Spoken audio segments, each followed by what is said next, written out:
Oh, now it's working. Amazing. Well, thank you all for joining.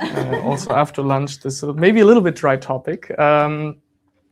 But for the last 3 months, I've been building a foundation fundraising system for the whale and dolphin conservation. And while I set out to only build a tool to sort of match foundations to the projects, it really more became a study of the foundation market and the fundraising market, and why it's so difficult for small NGOs to navigate this entire fundraising system. And in the next 15 minutes, I want to talk to you a little bit about it, but let me first introduce the WDC a little bit.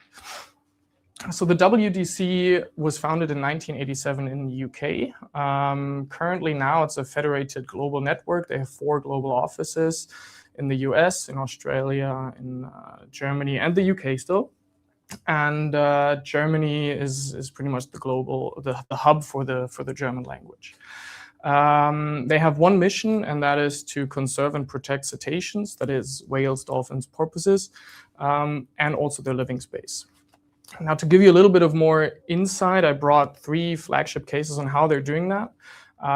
There's one large project which I really focused on as well on the fundraising topic, which is the Okinawa humpback whale project, where there's a breeding ground, and they are actually supporting local communities and educating the local fishermen in the importance of it being a breeding ground, but also sort of setting up an MPA with their funds. Another one is the Baltic Harbor porpoises, which is the animal we see on the right here. It's an animal native in the German coast, but almost to be extinct due to mainly noise pollution. And last, for example, they're also active in the Faroese Grinda rep advocacy, which is where the pilot whale is being hunted. And there they're also trying to educate the local community. Relatively difficult. Now, I started there because I was asked to close the gap on their foundation funding. Because historically, really, it ran on luck. It ran on personal connections. There was no infrastructure. There was no database. And out of their entire sort of funding system, it only made up around just a little bit shy of 10%, which isn't necessarily abnormal, but it's relatively low. For me personally, the logic really had a little bit of a deeper meaning as well. I thought, looking at this, the situation in Germany, where we have one of the largest philanthropic capital pools in Europe, but we don't have so many whales because they need conserving in Iceland, they need it in Norway, they need it in Japan, Faroese Islands, a little bit Alaska, a little bit Russia, but that's pretty much where whaling is still ongoing. And I really wanted to build that bridge between the German capital pool and whaling conservation. Lastly, there are no whales in the spreadsheet. I'll come back to that later. So I also don't have any pictures of me diving with Posidonia like we saw with Lusa, but I think it's still an important work. So I want to be a little bit the advocate for this is also important. Now, timing-wise, also why now? 2025 has been quite difficult for German funding. Private donations have decreased by 14%. Macroeconomic situation is worsening. Consumer discretionary spending is decreasing. At the same time, the federal NGO budget has decreased by 12%, which now pretty much means that all of the NGOs are heavily targeting foundations. So all of the foundations are now getting targeted by the NGOs, and they have a hard over demand on that, which is why the success rate for NGOs have dropped quite heavily. Usually they're around 30%, now they're only at 1 in 8. So all of this market headwind, but there's actually one tailwind, because it's quite nice to see that nature, animal welfare, and climate causes grew their share in this entire downturn of the market. So that means I think we need to rephrase the problem. It's not that funders don't care about whales, but now we really need to make sure that the right NGO reaches the right funder at the right moment with the right ask. And that was really what I set out to try and solve for the WDC. I wanted to create 3 deliverables all within one system to build a foundation database, relatively simple desk research on the DACH, Scandinavian. So DACH is actually GSA, Germany, Switzerland, Austria, Scandinavian and Benelux market. Pretty much a keyword search on all of the foundations. There's 24,000 in Germany, so you can ask why I only picked 60 later. I then wanted to sort of create a strategic matching matrix where with our projects and the foundations, which foundations should we really target? I will also later get deeper into this part. And lastly, the tiered outreach strategy. So now that we have all this database, all the data, how do we actually get to action? And really what happened in the end, though, is I specifically focused on the working project 6, which was the Okinawa project. I already quickly introduced it. And they're pretty much just creating a bunch of LOEs, letters of inquiry, for a few foundations, which we then really focused on in the tiered outreach strategy. The strategic matching matrix. So what's really important is that the database becomes an institutional asset, doesn't depend on me. The next intern can literally pick it up and maintain it. It's super simple, it's desk research. But then what's important is to actually build the scoring rubric, to be able to connect every single time that this living document, the database, and also our living document of projects that we're pursuing, it always matches. So I came up with our scoring rubric. It had 3 dimensions and the entire project was in German. So relevance, Passung, and Potenzial. So it's pretty much the first dimension was how is the thematic overlap with each of the projects that we have. So that's really important. Second is Passung. What's the operational fit between us and the foundation? So is the geography the right one? Do they have the right funding sizes? Not only looking at the fit of the thematic overlap, but now also going a little bit more into the KPIs of does it fit? And the last, the potential. Does it have value for us to pursue that foundation? Does it have value for further multi-year relationship and not only single grant? Because otherwise, it's quite a bunch of work to start working with a foundation. You don't want to just have it as a single grant. And this whole funding matrix and matching matrix works that every single foundation then is mapped to us accordingly. It's always a single point of time with a specific grade, hoch, mittel, niedrig, meaning high, medium, low. And then you pretty much match you have a score of the best fitting foundation. What's important though is that it's not enough, because then you also need to put on top of that the tier structure of when you're actually going to be targeting them. So is it smart to now target the largest one, or should we rather wait until our final best fitting project is actually coming up, for example? That's pretty much how the database worked. And when I all set that up, it turned out, looking 2 degrees further, it actually became quite interesting, because when you do a surface keyword match, you get a bunch of foundations. They look amazing, but it's not really what the foundations then usually focus on. And also, I will come back to that later, but the information asymmetry, or the information not availability, is quite big in this topic. So for example, what we focused on in the beginning was the Josef Wunsch Stiftung. They actually had keywords like marine, nature, all that, but they only funded swimming infrastructure. INF Foundation, they don't even accept external applications anymore since the last 3 months. Gregor Louis-Oeder Umweltstiftung, it's an actual operative own NGO. They're just called Foundation, Stiftung, and not a grant maker. Then the Oak Foundation was actually scoped out, but then they reprogrammed, they restructured their program, and then it was a perfect fit. And the last, I will talk about that, Sanus Planet, is actually also quite interesting, because it's not a grant maker. It's called the Sanus Planet Foundation, but it's really a community voting platform. It did become our first realized funding. So what I just want to say is, you can start building up the database, but it doesn't make sense to only do it on keyword searches. You really have to dig down and actually get to know the people behind it, or at least try and find out who they have funded in the past, because just what they say on their webpage doesn't make sense. Getting from the data to the action, and that's really what I wanted to do as well with them.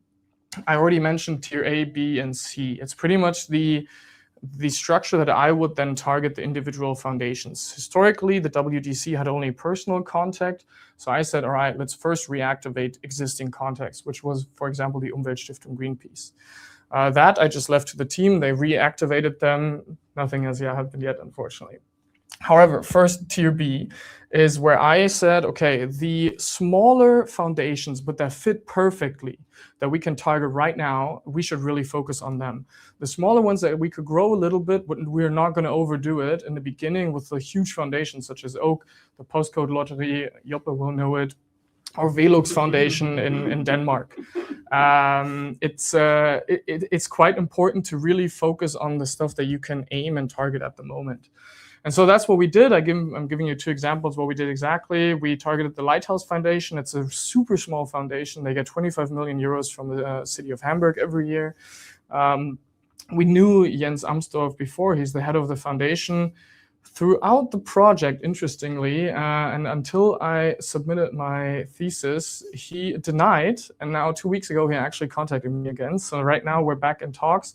And what was really interesting there, we targeted him with a story, because in the end, and we will get back to that, it's a database, but you have to still contact them with a personal connection. And we came with a story here. There was a Timmy, a humpback whale in Germany, who was stranded on the Baltic Sea on the coast in March 2025, and one of our team members, Tamara, she's actually been the main person who was interviewed the whole time in German television. So we contacted back them, and we actually realized a lot of funding from private donations during that time. But now he's back on, and let's see where this one goes. But the first realized funding was really the Sun is Planet platform channel. It was a fast, low effort. It's just every single month they present new foundations, and then the members of the platform, they can vote on which NGO to fund on. And it's super small amounts, but it's an audience owned. We actually get to know people that way, and it was now a quick win against slow, lumpy foundation capital. And that's the key thing that I want to really get on, because it's a huge problem. The whole foundation funding is a jungle. And it is actually a jungle by design, because foundations, they want to find their own NGOs, and foundations often even don't want to be found. So I really put in 5 engagement models, I said, that I found. First, there's invitation-only foundations. For example, there was one foundation that's funding us. They called us in December of last year, sitting in Luxembourg, never heard of them. You can't find anything about them. And they were like, yeah, we got to dedicate 50K. All right, sweet. They exist. You need to be able to be visible. Structured inbound, there's the Oak Foundation. You can literally only apply a letter of inquiry, 10 pages, but you're not allowed to call them at all. There's like 20 signs on the webpage. Open inbound, they're actually quite interesting. DBU, Der Tour Stiftung, it's actually a huge travel company in Germany.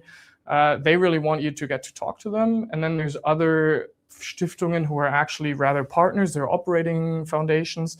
And then there's platforms such as Sun is Planet. Furthermore, what I really want to get on about in this entire discussion is, even though you find a foundation, it's fitting really well. Oak Foundation, perfect fit, 555 in the scores we had earlier.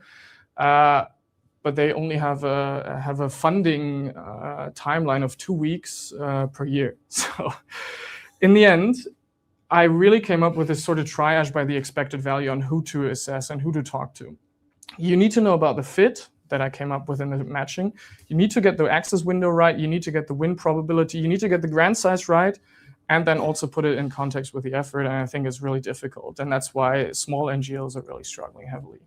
But beyond WDC, what I really would like to hope is where this all gets to, because the key problem is the information asymmetry and the non-transparency in the market. And I think what would be amazing is if NGOs can all digitize globally their projects, and foundations, they can even be in stealth mode. They don't have to be found.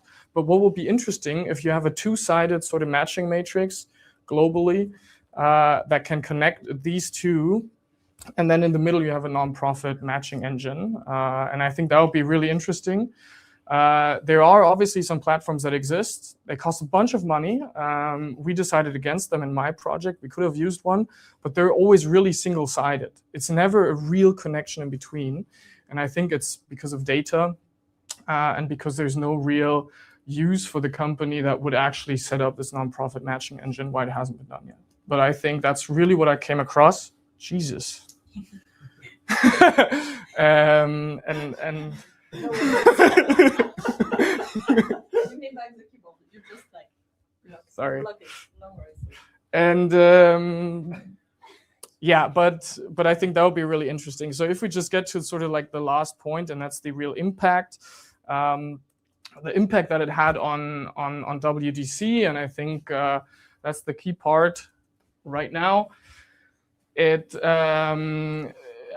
really changed their way of thinking, especially for my supervisor, Katarina, from an opportunistic, sort of contact-dependent fundraising to a documented system. We did get the first few bit of euros of funding, but mainly we actually sort of changed the funding process. And for myself, I applied conservation finance end-to-end, which was actually really interesting. And lastly, if can't do anything anymore, but we get back to the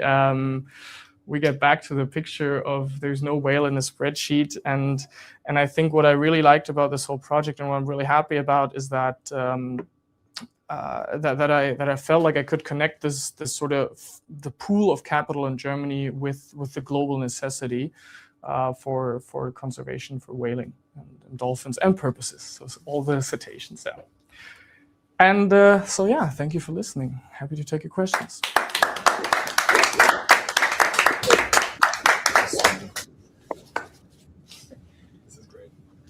Okay, thanks, Linus. We all made it, like with all the technical. Yeah, it was on the wrong side. Sorry about that. No, but I'm sorry also. Okay, so perfect. We're going to open the question, of course, and so I will turn to Guillaume first with all the financial parts. You're the expert, so you're the man. Guillaume. You can go first. Thank you, Crystal. Thank you very much for the presentation. I'll try to be quick. It was very interesting, and it's the questions you ask yourself are among the many questions that we are asking ourselves at Blue Seed, because we tried for many years to match NGO needs with funders, and it's very difficult. So yeah, that's a very good job you did. My first question is about the fundraising strategy that the foundation had before that you arrived and you work on the database. Do you know what they were exactly doing? I guess it was opportunistic based on the call for proposal and call for project that were getting out. And the second question related to that, now that they have the database, if you leave and if you are no longer with them at some point, do they have a strategy and do they have the human resources to keep working on the database? And what would be, according to you, the best way of using this database to have the most efficient fundraising strategy in the future for the foundation? Yeah, good question. So to the first part, what was their strategy before? There are 15 people. They had one full-time employee that was specifically dedicated to fundraising. Not foundation fundraising, but fundraising in general. And if I maybe go a little bit more outside the box, if we look at the entire market of NGOs, especially in the ocean space, on average, their foundation fundraising volume is relatively low, around 10%, a little bit less even in Germany. They're heavily reliant on private donations, which is the key focus, right? And so social media is quite important, and a good web page is quite important. So marketing-wise, then they're targeting individual people on the donation side. So that's, I think, the key strategy. It didn't exist for foundations, and that's why they also, due to the timing that I mentioned, they were really happy when I contacted them. How will this sort of shift and also the asset database, whatever that they have now been provided, will be used? I think in the end, it's relatively simple to update the database, because that in the end is a keyword search. But as I mentioned, it's not enough, right? You have to really always recheck it, and they do not currently have the capacity to do that as well. But they were quite happy with me, and so they're currently thinking about actually hiring an intern on the same basis of time that I was sort of doing. And I think that would quite help them. So yeah, I think it's really in the mind of my supervisor, Katarina, who's the one full-time employee doing the fundraising. She really had the shift, I think, that she believes it could be a great potential. Obviously, we haven't yet really found that massive potential because it's still ongoing and it's usually a longer process. But I think they will allocate some more time to it. Great, thanks. And the database used internally as a fundraising tool, is it linked to other tools such as, I don't know, the business model or the business plan that the foundation could have? Because I know that on our side, when we are working with NGO trying to do some fundraising, there are, for example, some issues identifying what kind of cost different funders can cover. For example, some are only covering investments, very few are covering for recurrent wages and human resources. So is there a filter also in your database that allow for the foundation to identify what are the type of costs that can be covered, what are the type of specific projects that can be covered, because it can also change from one funder to the other? Yeah. The database is in a share drive and it's connected to their Asana. That's sort of the IT suite that they mainly use. And Asana is kind of what they use for their CRM as well to drive the projects. That's why the database always has the latest projects. And it links the projects to the individual foundations, right? So it always, what's important to know, you don't match NGOs to foundations, you match projects to foundations. And that's sort of automated in this whole Excel. It's not itself adding new foundations. So that's the key thing that you would actually need to do. With the Excel itself, it's a spreadsheet, it's an Excel. It's not rocket science. That it does itself. The matching then depending on the individual keywords, what will work actually. But no, it's not, and also strategy-wise, it's not telling us which projects to pursue because the NGO, it has its projects. So what they're not doing is they're not leading their strategy by the fundraising, right? They're leading the strategy by their strategy, what they want to do, where they believe are the key issues that they need to pursue, and not where do the foundations, where are they hot right now on. So it's not really foundation demand based, if that's sort of goes into the question. Okay, thanks. Crystal, I have time for one last point. Yes, you do. Super. Yeah, you mentioned at the end the fact that it would be great to have some sort of matching platform between NGO and funders, and yeah, to be honest, this is also something that we tried to do a few years ago for MPAs in the Med and funders, and we didn't manage to get it. So I don't know if this is also something that you would like to work on in the future, but if you manage to do something like that, you would have you would be a very important person for a lot of people. Yeah, I think so too, and I realized, but I think, I mean, in the end, it was just the thing that I really thought, okay, it is the biggest problem. I mean, in the end, you only get to see the problems when you're in the problem. But I haven't yet come to the stage where I've checked out why this problem hasn't really been 100% solved. So I think it's because the foundations want to do it themselves, to the foundations that I talked, and because they really want to be stealthy about it. And then there's always only one-sided sort of problem solvers. There hasn't been that holistic view yet, I think, but I would need to check that. Yeah, that's one of the main reasons. You're right, but yeah, I'll stop asking questions. Thank you very much for the presentation and for your answers. I leave the floor to the others member of the jury. Thank you, Guillaume. Okay, so I will go to Diana, then back to Martin, and finish with Jean-Vincent. Thank you, Linus.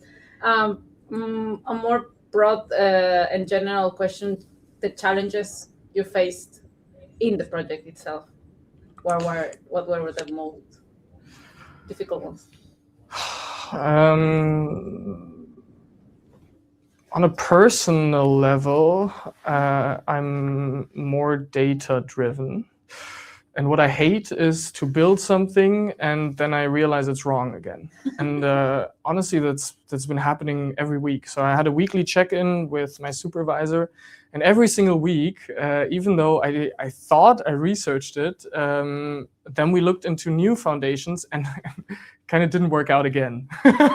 And because you always feel like, I felt like every week there was a new dimension coming in that I haven't seen before, which is why in the end, I mean, now we have my 6 KPI matrix. And I think you can see it also across my thesis, probably a little bit the thinking, it kept getting more complex. And I thought every time, oh, Jesus, now the Oak Foundation doesn't have the quite correct window anymore. Now they changed their strategy. Now they're saying, okay, they're full because too many NGOs have approached them. I don't know, it always changes. It's such a fluid environment with 24,000 foundations in Germany. And I think that's probably also the complexity, having a transparent platform, because it's just too fluid. It's not real time. And I think that was a little bit the personal challenges that I had, that I felt like every single week I was delivering half products, which is it's a little bit frustrating. And what did you learn and how to mitigate that?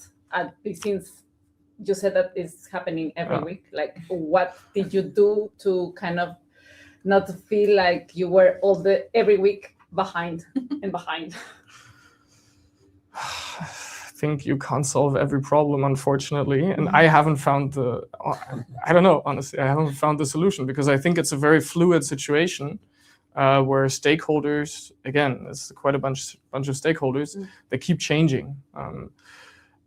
Theoretically, when I went in initially, I thought, okay, I mean, foundations, what is it? It's old money. It's money that's being distributed to a certain cause. For example, German foundations, when you set them up structurally, tax-wise, legally, you set them up for eternity. You can't change the foundation structure, right? And you can't change the thing that they're funding.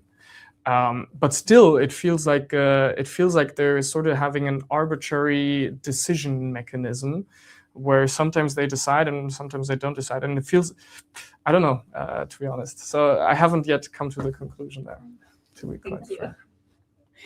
Okay, thanks, Jenna. Martin, if you're up. Yes, thank you, Linus, for the presentation. I have two questions. One for the NGO. How do you make sure that the NGO is doing good work on the field?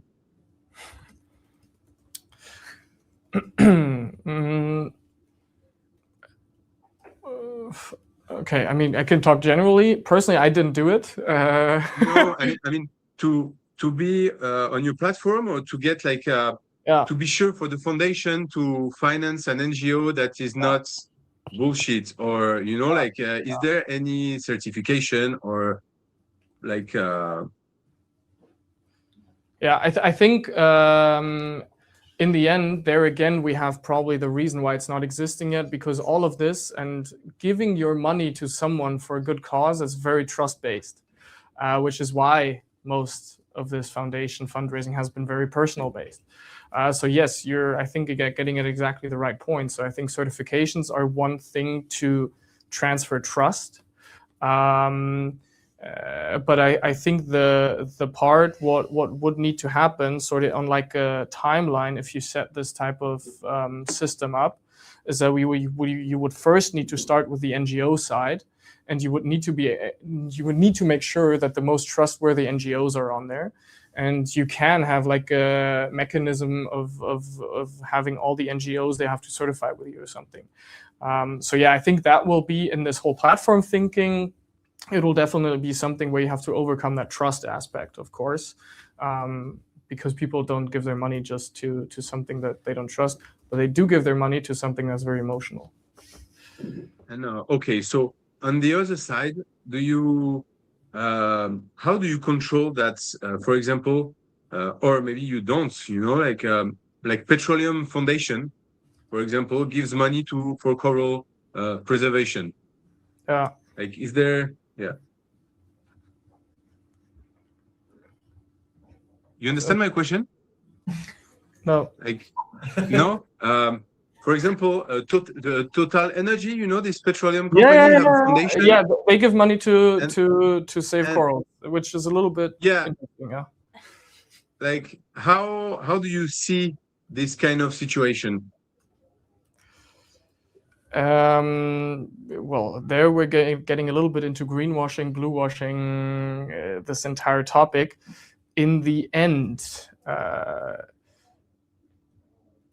I study this entire master's. I'm coming from a heavy finance background, because anything that's being done currently to go into the right direction, I think it helps. So I could care less about greenwashing or blue washing. If the money is flowing, then that's the most important part to me personally. It's very personal, Linus Möller's subjective view, because I don't think we will save that problem. I think you really need to make sure to tackle the right problems. And if there's money coming in, then I would be super happy. I'm not going to say no to money. But it's a very pragmatic view, right? So but I don't think the problem will be to take care that the money is coming from correct sources. I think what's rather more important is that if we get money, that we distribute it correctly. And then there, obviously, you need to implement KPI systems, but that on the end of, in the end, right, is in the responsibility of each NGO.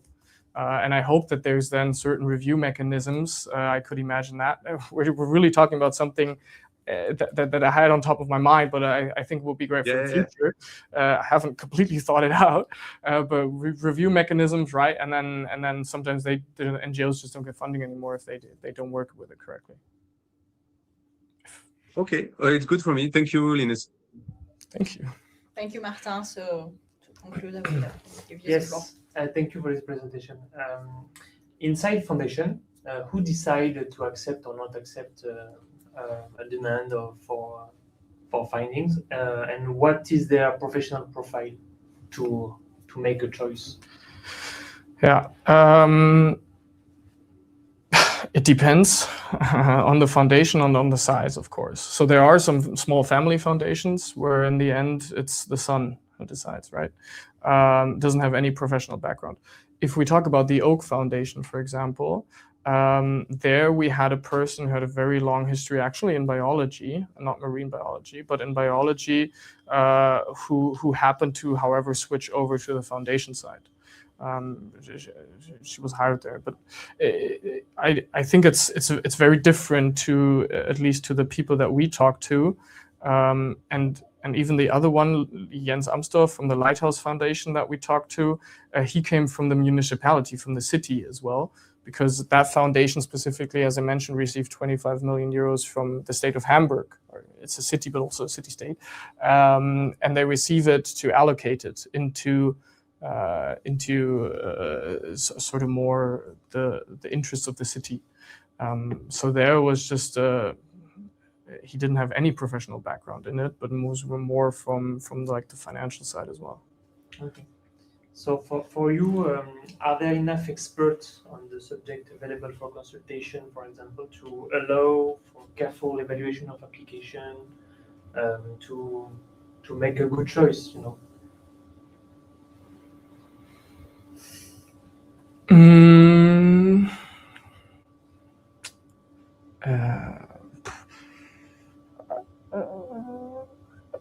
I think so, yeah, honestly, I think so. Experts, if anything, there's a shortage always in experts in the field of biology. I mean, finance and everything, it's super simple in the end, right? So it's not going to be that you need experts there who are going to be saying, okay, we allocated 2% too much here. I don't think that really matters. It's not going to move the needle. But I think what's really important is to, in the end, the projects where they arise, and if they have the largest impact, those need to be funded. And I think that decision-making needs to be done by the foundation, and that decision-making, there they really need experts, and there you're probably correct. There you really need biologists probably from the background, but as I just mentioned, they weren't there. So actually, maybe turning back to the question, yeah, from how I just rationally came back to it, I think you need more experts there probably. Yeah. Sorry. And by curiosity, are there any pressure, like diplomatic pressure, for example, that hinder funding, that have an effect? There weren't in my project. I literally had nothing to do with any political pressures. The only issue was that, I mean, why are federal budgets being cut? Because there's this anti-ESG movement going on, driven by the US president and a few other large commercial persons of interest. And that has definitely also come across Europe. And so I think that's, in the end, you realize the effect in fundraising. But it's something that's on such a social level that in the end you have to work with the effect. But I didn't really work with any political and incentivized people. Okay. There are another example of a project that are not accepted because it's a project in that country. Yeah. And the foundation is in another country. The two countries don't like each other. That's like we heard also with Greece and Turkey. Exactly. Like that. 100%. That's kind of what I try to mitigate with the funding metrics as well, right? So in these three dimensions, the Passung, so the second one was actually, is there a fit between the foundation and the project? And if it's us, right, as a I don't know, if it's a Greece project in Greece, then you're probably not going to get a Turkish foundation for it. And then it had a bad score. Okay. Thank you. Okay, thanks a lot. We still have, because we were a little bit late, 1 minute if you want to ask questions. Go. We got this. Be fast. No, you go first. Okay, thank you. Yeah, I have a question regarding your equation. Yeah. And effort. Do you consider like the effort that is needed to prepare, for example, an application? And do you also consider like the effort needed to do all the reporting stuff? And are there difference between like those private philanthropy in terms of reporting requirements that can have an effect on how energy you spend on only reporting and not operations? For example, I know that public donors, it's heavy, and I don't know if it's the case also for private foundations. Yeah. Effort is the entirety. So it's especially foundation fundraising is hard and foundation reporting is hard. The easiest is to have Hugo, who donates 40 euros every month, doesn't care what it does exactly. But foundations care what it does because they're funding projects. And it's actually a huge problem that we had with a few projects, and why I focused on the Okinawa project, because it's a new project that hasn't been funded yet. And it's a relatively large project, so we wouldn't come into the problem of overfunding. Sounds kind of weird, but the problem is that when you have multiple foundations funding a single project and you're currently asking them for funding, how much would you ask? You know the project needs 150K. You have 3 foundations, all of them fund 100K. What do you do? Because you don't know if they're going to be funding, right? And so it's a little bit difficult if you ask all of them 3, hey, would you fund my project for 100K? And all of them say yes, then you're going to be the one saying, never mind, I'm overfunding. Don't need you lose that foundation. So it's a lot easier to in the acquisition to have just private donors, and then also afterwards, these foundations, they do want to have reportings. Private donors can usually solely read the strategy and the yearly reporting that's created anyways. Really, really fast. Somebody once told me that fundraising for whales and dolphins is fundraising on easy mode. Do you think your spreadsheet, or let's say it this way, do you think you would need to do any changes to your calculations or to your spreadsheet when it comes to trying to fund other things in the marine conservation space, whether that's like, I don't know, Dorsche in North Atlantic, you know, like is there certain things that if it's a less sexy topic, do you think you'd have to adjust? Or do you think your your model, do you think that actually doesn't matter too much for what the topic is, but that it can always be applied to different sectors?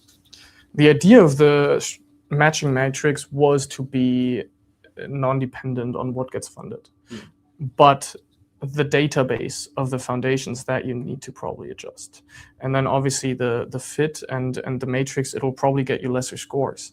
So what I would assume is, and I'm 100% with you, people donate for emotional stuff and private connections. That's what people donate for.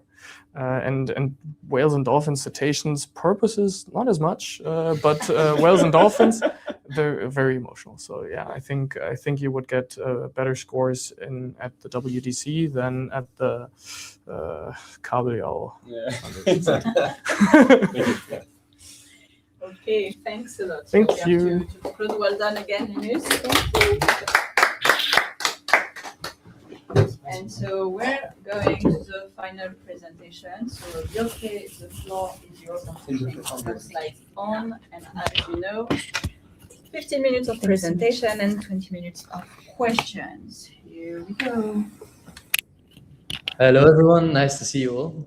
Actually can't see you at the moment, but I'll just Hi, Joppe. hello, hello. I like your haircut, Matthäus.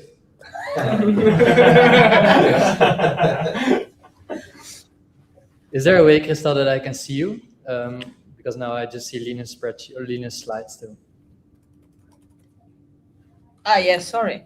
Just like I thought I put yours on. Yeah, my bad. Here you go. Normally.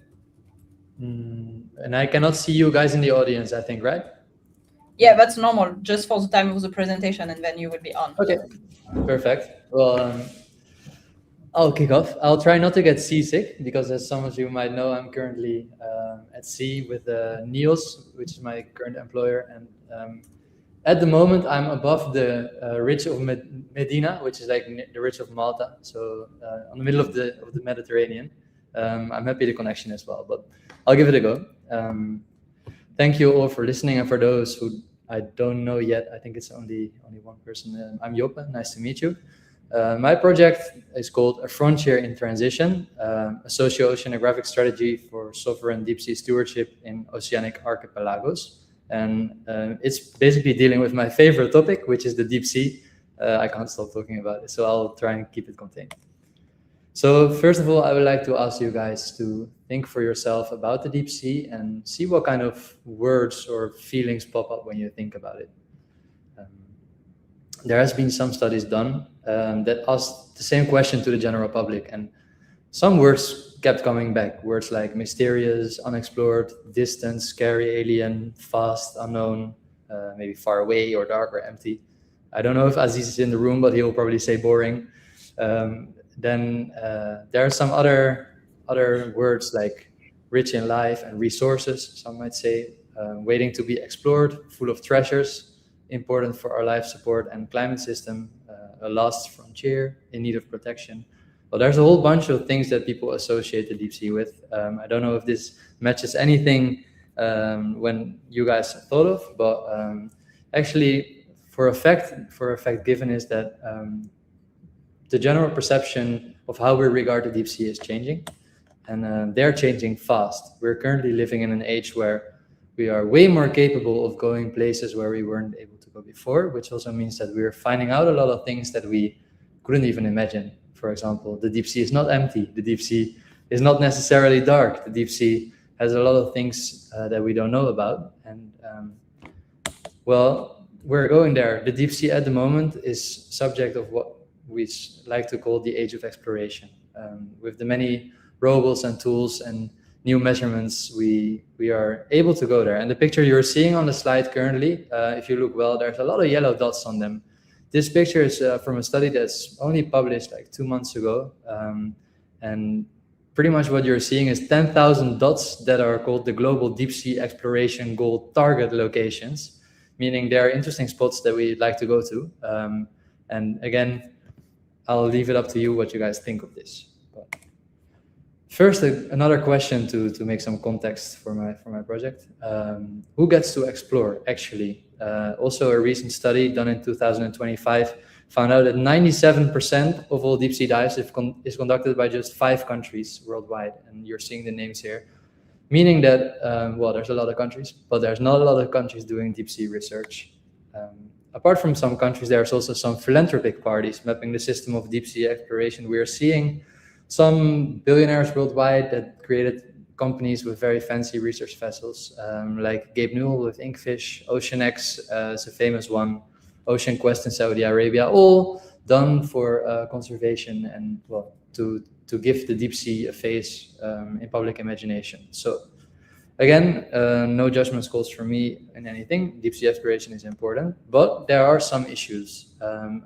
Before I will introduce my project, I think my project fits within this space of deep sea research, and there are some gaps that I would like to talk about. When I read the MARRES assignment for the professional project, I read that you kind of have to fill in or like fit the study within a gap. Well, there's plenty of gaps in deep sea research. First of all, I think the most sort of visible one is the scientific knowledge gap. Pretty much the question, what is at stake? Like, what do we need to know about the deep sea? Well, this is like one of the main gaps. We don't have long-term monitoring studies or barely any. It's really hard to access, it's really hard to go. We pretty much have barely any idea of what is going on down there. Obviously, we're creating little bits of knowledge here and there, but to see the general picture is really hard. Then there's this question, the big gap, fundamental versus applied. What kind of knowledge are we creating, and what kind of knowledge in science is prioritized? Is it just fundamental, meaning we're trying to create knowledge about something that we don't know, or is it more applied to needs, for example? Science in nature for deep sea exploration, as I had shown before, is done by only a couple of parties. So another issue here is the parachute science, meaning that a research vessel comes in, maybe into an EEZ, takes data, and leaves again. And the people from the EEZ, or the people from the country that the deep sea belongs to, well, according to law, what do they get? What do they benefit from this data? Also, on the more psychological side, the relatability gap. Who cares? Like, who cares about the deep sea? What is our relationship with the deep sea? How do we relate to something that we know so little about and we almost don't see? A capacity gap. Who gets to explore? Who has the means to receive the data? Who has the means to go down? And finally, very important, a governance gap. Deep sea is very there's a lot of gaps in governance, meaning there's overlapping systems. There's worldwide governance with BBNJ, there's the UNCLOS going in EEZs, there's fisheries governance. But how do we govern this space? All right, so after this context, where do we start with my project? Well, actually, my project is sort of based on the following, that for many islands, the deep sea begins just beyond their shorelines, but in policy and public imagination, it might as well be on the far side of the world. This project is sort of about closing that gap, and I'll now introduce the main character of my study, namely oceanic archipelagos. Oceanic archipelagos are pretty much islands that have the deep sea right outside their coastlines. So if you just go outside on the shore of the boat, you'll drop down to the abyss, to the deep sea, so like very, very far below 200 meters, right outside. They're often very understudied, even though they're at the front line. They're often directly dependent on a healthy deep sea and without the capacity to explore it. This all means that they're very vulnerable to extractive forces, being, for example, science or industry. So the main objective of my professional project is about deep sea stewardship, which I will first introduce shortly. Deep sea stewardship, in definition, is managing the deep sea in a way that preserves it, but also allows it to be available for current and future generations. This is from the Deep Ocean Stewardship Initiative. And the objective of my study specifically here is to identify mechanisms towards deep sea stewardship, specifically for those oceanic archipelagos, and thereby creating ecological and social benefits while building resilience against extractive pressures. So a big goal, how will I do all of this? Well, to find out those mechanisms, I designed a comparative case analysis, and I identified 3 island nations that are pretty similar, all oceanic archipelagos, and pretty similar but different. So, well, how are they different and how are they similar? Similar in geography, all deep sea right outside their shorelines, limited capacity to explore, not much knowledge about their deep sea ecosystems, but very dependent, and all located in a region that's, because of their deep sea ecosystems, very biodiverse. How are they different? well, they're all sort of in different stages when it comes to deep sea exploration and the knowledge about the deep sea. So Madeira is sort of the furthest ahead. They have some established research institutes, and there's some attention going towards the deep sea. The Comoros is sort of a transition case, so they've been in recent attention when it comes to deep sea exploration, and there's been some missions conducted that have informed marine spatial planning and created the first MPAs with positive results in deep sea areas. And finally, which is sort of the subject of my study, is the islands of Sao Tome and Principe. They're, again, similar to the Comoros and Madeira, but pretty much non-explored. The only thing they have ever explored about their deep sea is through incidental findings from oil and gas industry companies. But there is a high willingness to do something with it, even though it feels very far away. The governments of Sao Tome and Principe have, they sort of said that they wanted to become more of a blue economy and spend more on their marine ecosystems. So again, 3 islands, they all have a lot of deep sea within their EEZs, and very interesting to compare to find out the mechanisms. The way I do this is through a holistic framework, and it might seem like a lot, but to me, also what Lina said before, you keep finding new dimensions. I try to encapsulate them because they're all important and they're all dependent on each other. So I found 4 pillars to be necessary to include in my study. Natural, which kind of fits into the knowledge gap that's in science. Social, which fits into the relationship of the people with their deep sea environments. Technical, which mainly talks about capacity. And legal, which talks about how we govern it. And for each of those pillars, I sort of identify the existing gap, the current state of the art, and the mechanisms that may enable transition between the two. So how do I go about this? Well, obviously, as you can imagine, 3 months is quite a little to establish a whole research like this. So I kind of created 2 phases, a phase 1 and a phase 2. The phase 1, in summary, and to be brief, sort of consists of only a literature review, assessing the current state on all pillars, and 7 semi-structured expert interviews. And for the interviews, I will show you in a bit how I went about it. Then phase 2 is local validation and enrichment. In this phase, I will ask, in the future, I will ask my local contacts on every island to conduct local interviews in order to create a more rich database and be able to better inform whatever stakeholder is willing to accept this. So for my data collection, as I said, for the 4 pillars, I found scientific experts, and for the per island, I identified local experts.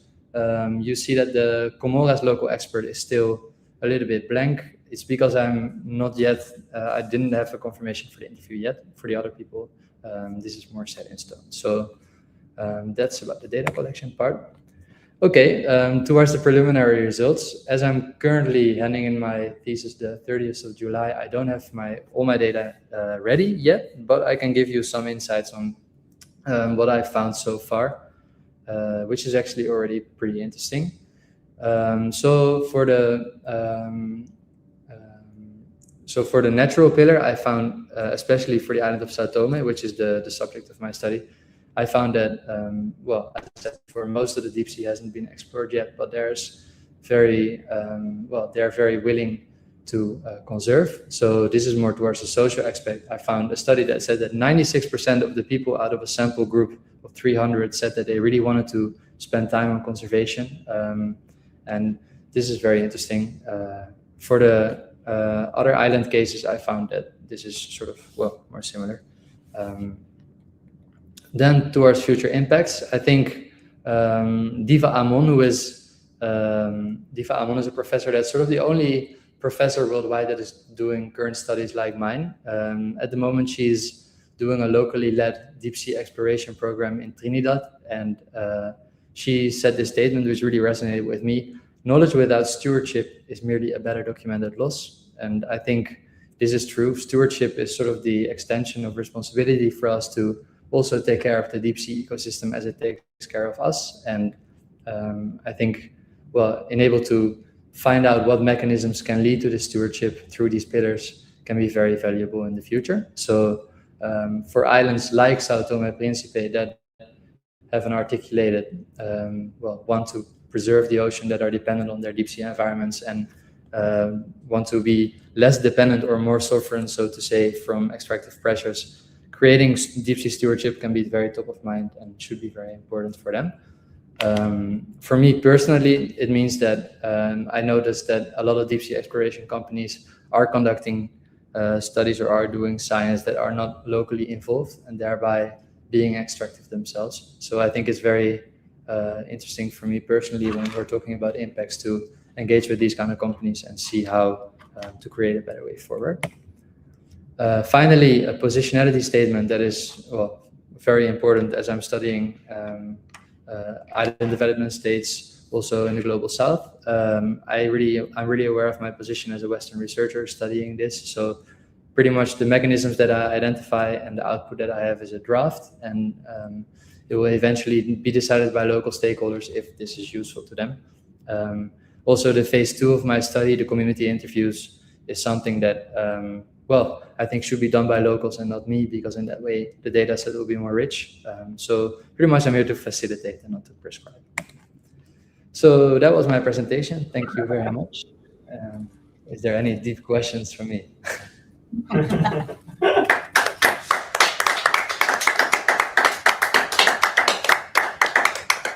Thank you, Jope. Of course, we will have a question, deep question. Let's see.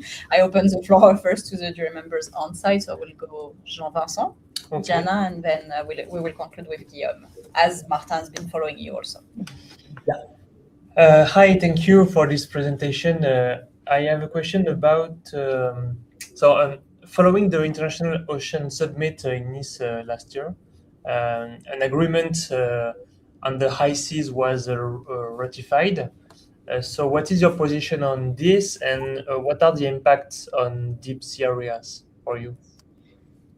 Good question. Indeed, the BBNJ is a very interesting topic that fits within the legal pillar of my study. And as I'm conducting interviews also with Alex Oude-Elverink, who is the director of the NILOS, which is the Netherlands Institute for Law of the Sea, I've been speaking about this. And pretty interesting, as my study is dealing with specific island cases. I'm talking about deep sea within the exclusive economic zones. BBNJ is specifically dealing with the zones outside of this.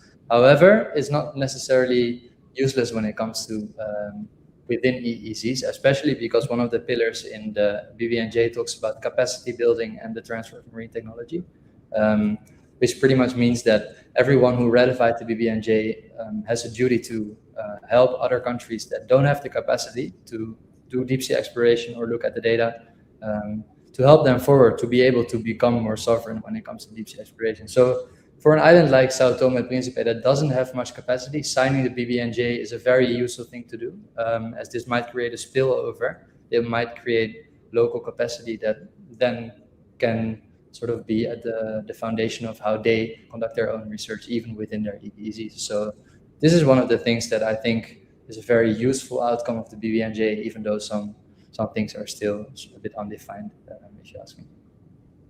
Okay. And for the island that you study, what is the good balance between science and exploitation, or the economic issues, for the deep zone? A good balance depends on who you ask, I think. A fisherman will probably say a different answer than maybe an NGO. However, I think from what I found from Sao Tome and from the conversations that I had, it's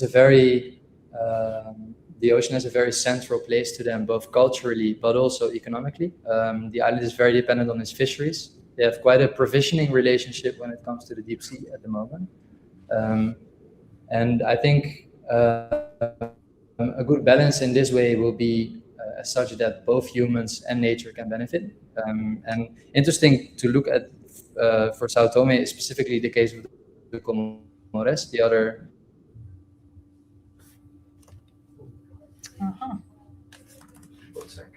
Yeah. Jope, we just lost you for a couple of seconds. If you can. Oh, okay.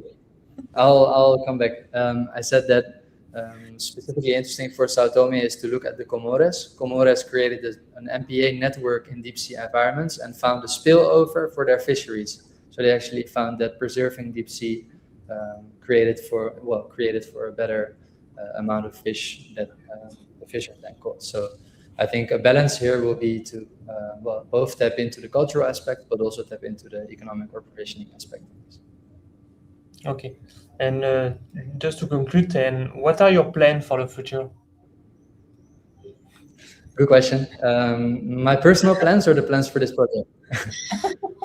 Personal plans. Okay, thank you. No, he was But I Both. think- Okay. or related to the project. No, for you in the future. For me in the future, that's a good one. So at the moment, what I'm noticing, what I'm noticing throughout the program and throughout my project is that there is not so much people with a social science background like me that are engaged in the deep sea, apart from policy. And I think it is very even fundamental to deep sea in the future to have people with an interdisciplinary view in this field. As I quickly mentioned, I would love to be sort of on an advisory role or maybe even like a consultancy role for deep sea exploration companies. There is a bunch that, for example, the Necton Foundation in England, they're conducting a lot of deep sea research and they are trying to do it locally led or locally involved.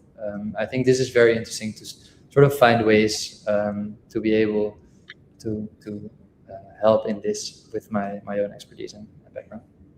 Okay, thank you. Thanks, Jean-Vincent. Jenna. Thank you, Jabe, for your presentation. Regarding the data collection that you presented, can you elaborate a bit more how you are going to do it, or how have you been doing the data collection, please? Yeah, sure, which is needed because the preliminary results section is pretty limited in my PowerPoint. So, as I said, for every island, I conducted a literature review for every pillar. So I pretty much have a matrix with the 4 pillars on the side and the 3 islands below. And I look at all the state of the art or all the things that I can find online on this specific island for that pillar. So that's part 1. It's sort of assessing the current state of what I found. Then I conduct like 7 interviews, like I said. So for each pillar, I have an expert on that field. So for the social pillar, I interviewed Alexandra.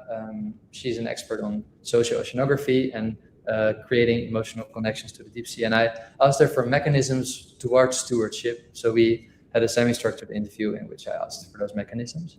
I do the same for every pillar. And then I have for the vertical side of the matrix, I have an expert on every island, which I ask about the island itself, about the current things that are going on, about the current state, which I found in the mechanism or in the literature review to see if anything is missing, and to sort of find out what are the burdens towards, what is the current state and what are the burdens towards it, and might mechanisms work. So in this matrix, like this 3x4 matrix, I'm doing that part. Phase 2, as I said, to create like an actual output, like apart from the stewardship draft, will be obviously to fill it in with more local data, for which I will ask the local stakeholders for every island. And from that data, what island and which I don't remember the name of which pillar? Yes, which pillar is the one that you had less information so far? Like you found less information. Interestingly, as the sort of the subject or the output of my study goes towards Sao Tome and Principe, as is the least sort of the one with the least knowledge, the one with the least exploration done. That's what I was looking for. So for that island, can you repeat the question? I kind of lost it. Yes. So no worries. So from the data that you collected so far, which island and which pillar has been the less that you found information there? Easily Sao Tome and Principe, the natural pillar.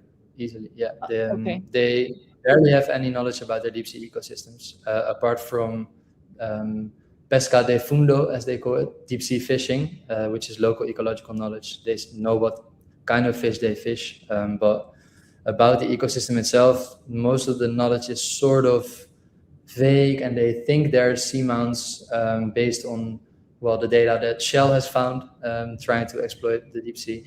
So the natural filter is very, very less explored. Yeah. Okay, thank you.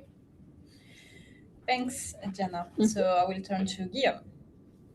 Okay, thank you very much for the presentation. I have only one question, and maybe it's going to be long because as the day goes by, I'm losing my English, so it's taking more and more time to express myself in a proper English.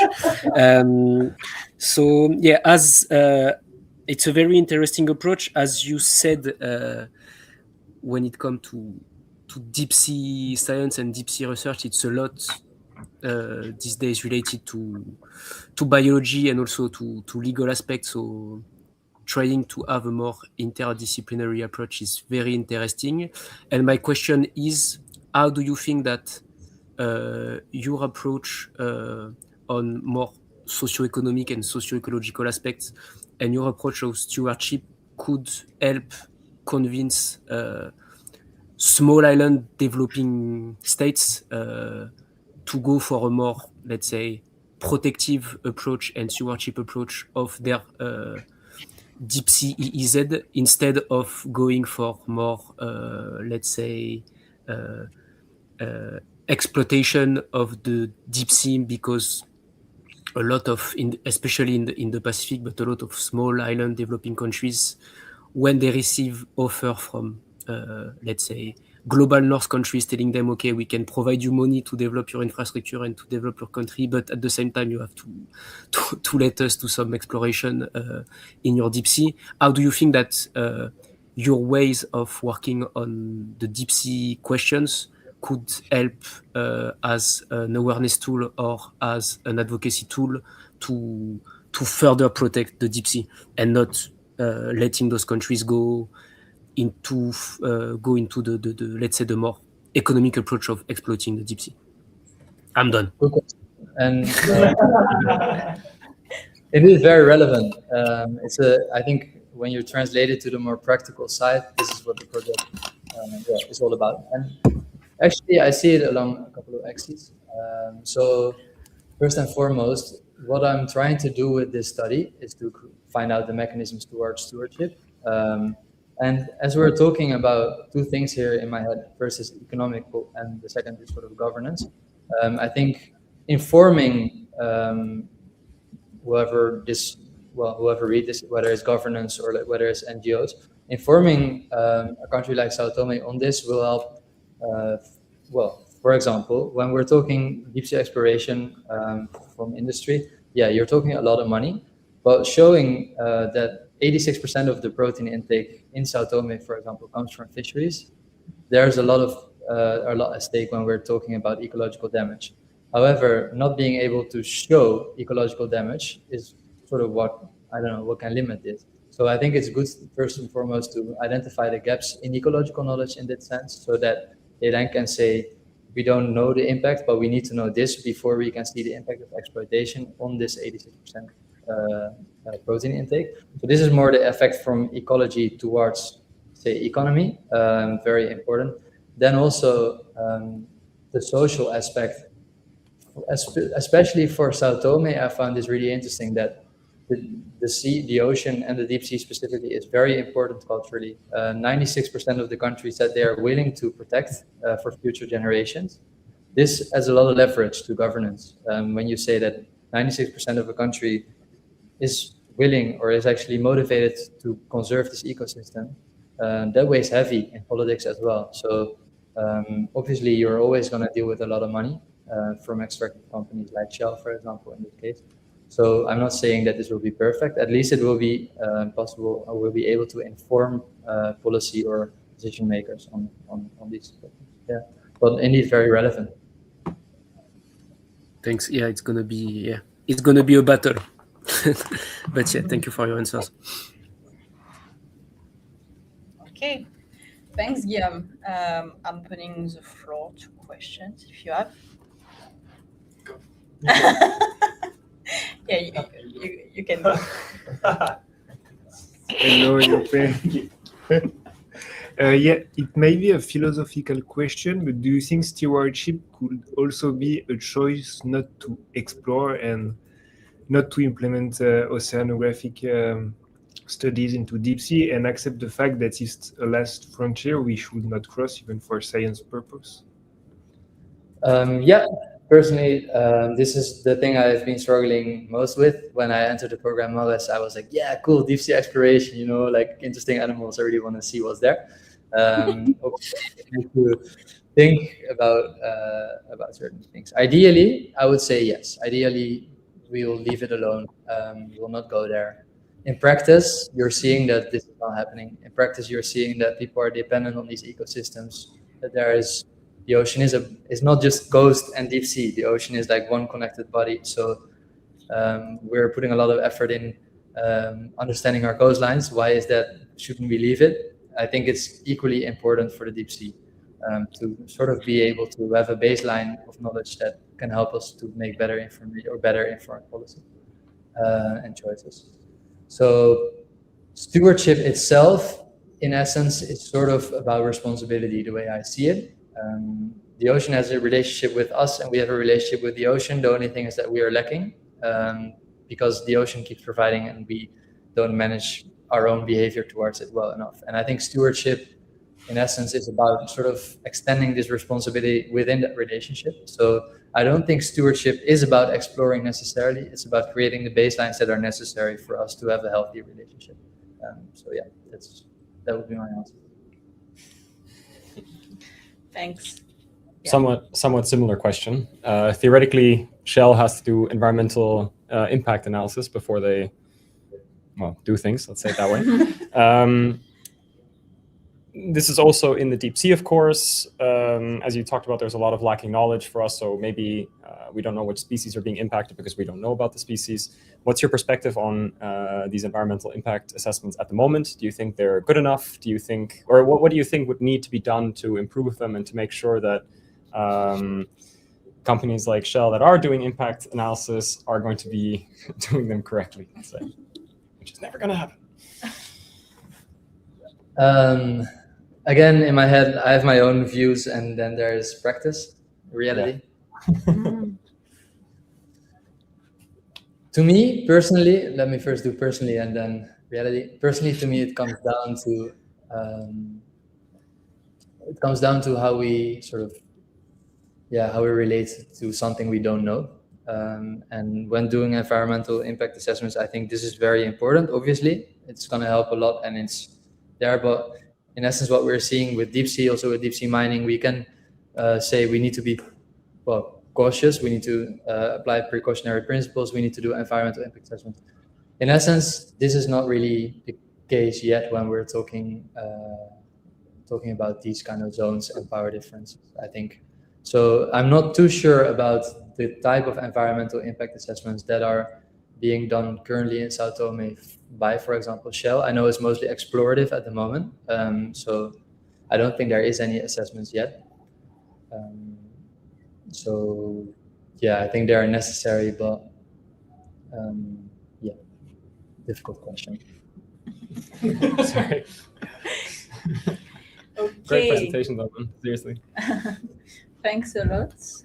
Yeah, we're good. So I guess Martin, the word for the end, as always. Congratulations, Joppe.